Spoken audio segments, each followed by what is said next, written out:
Alors l'organisme de formation FAIRE, déjà FAIRE ça veut dire formation, équitation, réinsertion. Donc le mot réinsertion n'est pas là pour rien, c'est que c'est un organisme de formation qui est là pour accueillir toutes sortes de publics, c'est-à-dire pour l'égalité des chances. Quand vous rentrez chez nous, vous allez apprendre beaucoup de choses, vous allez surtout d'abord passer par le bien-être du cheval et sur toutes les activités techniques, etc. Vous allez avoir la possibilité à la fois de côtoyer des publics en insertion sociale, des jeunes sous main de justice, des gens qui sont en détention, en prison, des personnes de maisons de retraite, des jeunes de centres d'éducation fermés, y compris des centres de loisirs, des scolaires, des gens qui font de la compétition, amateurs, pros, il y en a pour tout le monde. Donc de ce fait-là, cette richesse-là va permettre au stagiaire qui va rentrer chez nous déjà d'ouvrir son esprit, son regard sur la pertinence de ce qu'il vient chercher chez nous.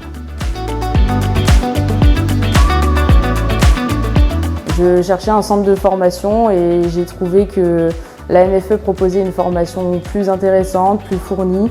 Le fait que les organismes de formation soient reliés entre eux m'intéressait bien.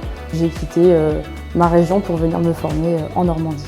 Ce qui me plaît le plus dans mon métier d'enseignant, c'est de pouvoir partager ma passion, de travailler tous les jours avec les animaux que j'adore, de voir continuellement mes cavaliers progresser, prendre en expérience, se faire plaisir. C'est un métier qui permet de vivre et surtout d'en vivre très agréablement puisque les conditions de travail sont proches de la nature, proches des gens. À partir du moment où c'est un métier passion, ça permet, je pense, pour les parents de voir leurs enfants heureux dans leur travail. Au sein de la formation NFE, ce qui me plaît le plus, c'est l'échange avec des professionnels compétents qui viennent d'univers variés. On a la chance de pouvoir rencontrer de nombreux professionnels et des personnes très importantes et de pouvoir échanger avec eux en toute simplicité. Et ça, c'est vraiment ce qui est le gros point fort de la formation. Les grandes thématiques du programme de la formation des BPGEPS sont la pratique à cheval, la pédagogie, le fait d'être capable de mettre en place un projet pédagogique et puis aussi la connaissance et les soins des chevaux. Et en ce qui concerne les AE, le programme est sur les grandes lignes identiques, si ce n'est qu'ils sont beaucoup plus sur l'animation que sur l'enseignement technique en lui-même.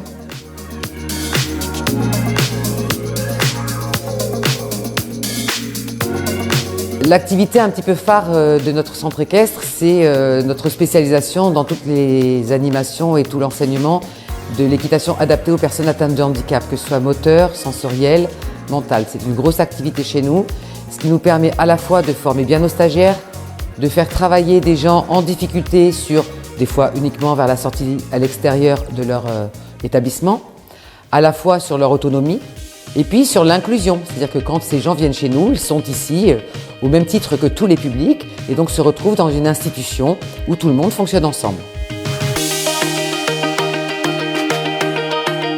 Ce que je souhaiterais faire après cette formation, c'est continuer de me spécialiser dans le monde équestre en passant des formations sur l'attelage, l'éthologie et donc devenir monitrice à temps plein. Les collaboratrices sont des gens hyper investis, hyper passionnés et la première qualité de ce qui se passe ici et au travers d'elles, c'est le bien-être animal. On est capable de mettre nos chevaux dans le meilleur état possible.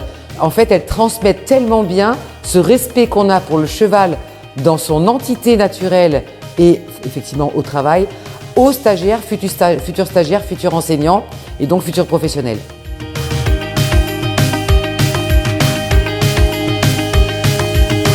Je trouve qu'on a des formateurs exceptionnels qui font preuve d'un grand professionnalisme, qui sont vraiment à l'écoute et qui prennent au cas par cas et il ne faut vraiment pas hésiter à leur parler à cœur ouvert parce qu'ils nous répondront eux aussi à cœur ouvert et pour essayer de nous guider le mieux possible par rapport à la personne qu'on est.